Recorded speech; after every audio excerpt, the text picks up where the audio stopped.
Bom dia, queridos. A vida é cheia de incompreensões e muitas vezes na história sagrada pessoas entraram em parafuso por não entender as circunstâncias que estavam acontecendo com elas ou as circunstâncias que estavam ao seu derredor. Elas não se encaixavam no modo em que como elas criam. E foi preciso que Deus dissesse a Abacuque: o justo viverá pela fé. Foi preciso que Deus dissesse a Paulo, no capítulo 1 de Romanos, final do verso 17, o justo viverá pela fé. Queridos, nós não vivemos pelas circunstâncias, as circunstâncias às vezes conspiram contra a nossa fé. Nós vivemos pela fé, e se vivemos pela fé, vivemos pelo conhecimento de Deus. É a palavra de Deus que nos faz conhecer Deus a tal ponto que somos capazes de confiar nele no meio das intempéries, das circunstâncias e, sobretudo, quando nós não estamos entendendo nada do que está acontecendo a nosso respeito. Isto me lembra de uma vez em que eu estava trabalhando como garçom no encontro de casais e segurando umas tábuas para fazer umas mesas. E de repente chegou o dirigente do encontro de casais, lá em João Pessoa, no repouso do Nazareno.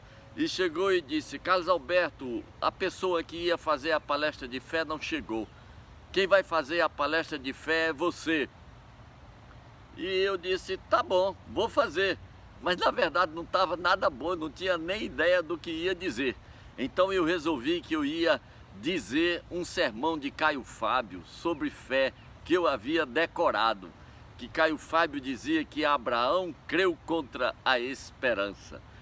E estava tudo mais ou menos arrumado na cabeça, mas aí o dirigente virou para trás e disse: não é sermão não, tem que ser um testemunho.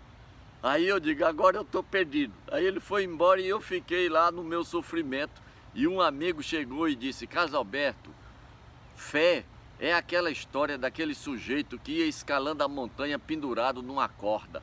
Ele já havia passado o dia fazendo força para subir na corda e no final do dia ele está exausto, mas ainda falta um lance de pedra para subir.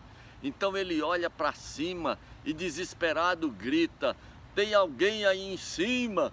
Aí uma voz cheia, bonita diz: sim, filho. Ele diz: o que é que eu faço para chegar aí em cima?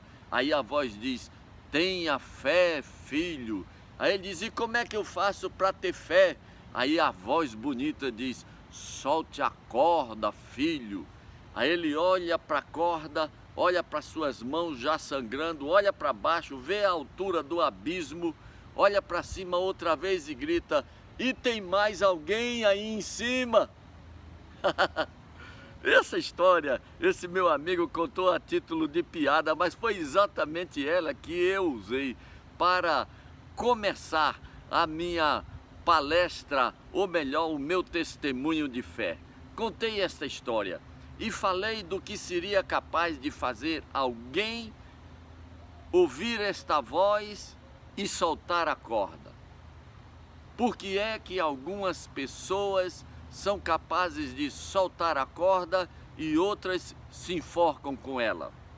Então me veio à mente que a única coisa capaz de fazer alguém soltar aquela corda é reconhecer na voz que de cima diz: solte a corda, filho, a voz de alguém que tem poder suficiente para, se for necessário, fazê-lo flutuar no ar e amor suficiente para não querer deixá-lo cair. É preciso que alguém reconheça nessa voz a voz do seu Pai. Portanto, queridos, é preciso que alguém tenha experiência, conhecimento, intimidade com aquela voz. Só isso é capaz de fazer alguém, nesta situação, soltar esta corda. Afinal, estas cordas são o nosso colete salva-vida nesse mar agitado da vida. Como soltar as cordas?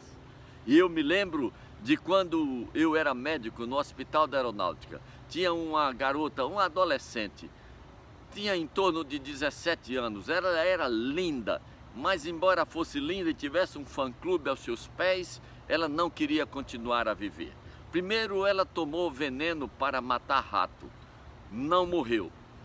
Depois ela resolveu morrer afogada e saiu nadando lá na frente do hospital, onde era a praia, e a ideia dela era nadar, nadar, nadar e lá na frente morrer afogada. Mas ela esqueceu de avisar o salva-vida que estava lá na praia, e quando ela estava morrendo afogada lá no meio do mar, o cara entrou e tirou ela do mar. Por fim ela deu um tiro no peito. Mas ainda assim não morreu, mas deu muito trabalho, porque aquilo era um hospital militar. E ela pegava toda a beleza que Deus havia dado a ela, botava só uma camisola vermelha por cima, sem nada por baixo, e ficava distribuindo simpatia. E eu me lembro que às vezes as enfermeiras chegavam e diziam: doutor, vá lá na quarto de fulana, tá os soldados todos lá dentro, ninguém quer sair.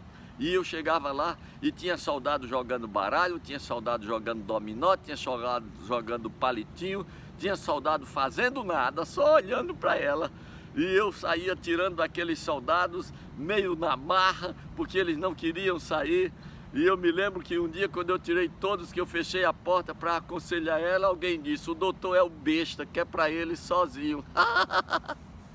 Mas nesse mesmo hospital ficou internado uma senhora chamada Ledi Cortez de Melo.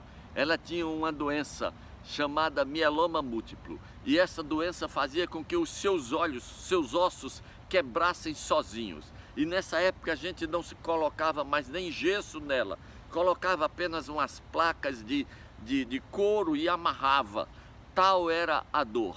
Mas durante 1 ano e 6 meses, que foi o quanto durou o calvário de Ledi, ninguém jamais conseguiu vê-la sem um sorriso nos lábios, até o dia em que ela foi sorrir para sempre na casa do Pai.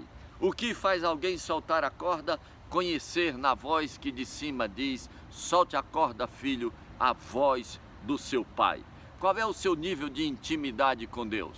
Se algum dia você estiver na situação daquele homem pendurado por uma corda e de cima ouvir uma voz que lhe diz: solte a corda, filho, eu te sustento, eu te dou livramento, eu resolvo a parada, você vai reconhecer a voz de Deus? Cuidado, que o diabo gosta de imitar a voz de Deus. A única coisa que pode lhe garantir é intimidade com Deus. Intimidade com Deus é intimidade com a palavra dele.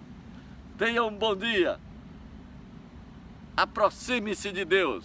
Ele vai se aproximar ainda mais de você e você vai conhecer a voz dele direitinho, para não confundir na hora em que ele te disser: solte a corda que eu te seguro nos meus braços. Deus te abençoe, tenha um bom dia.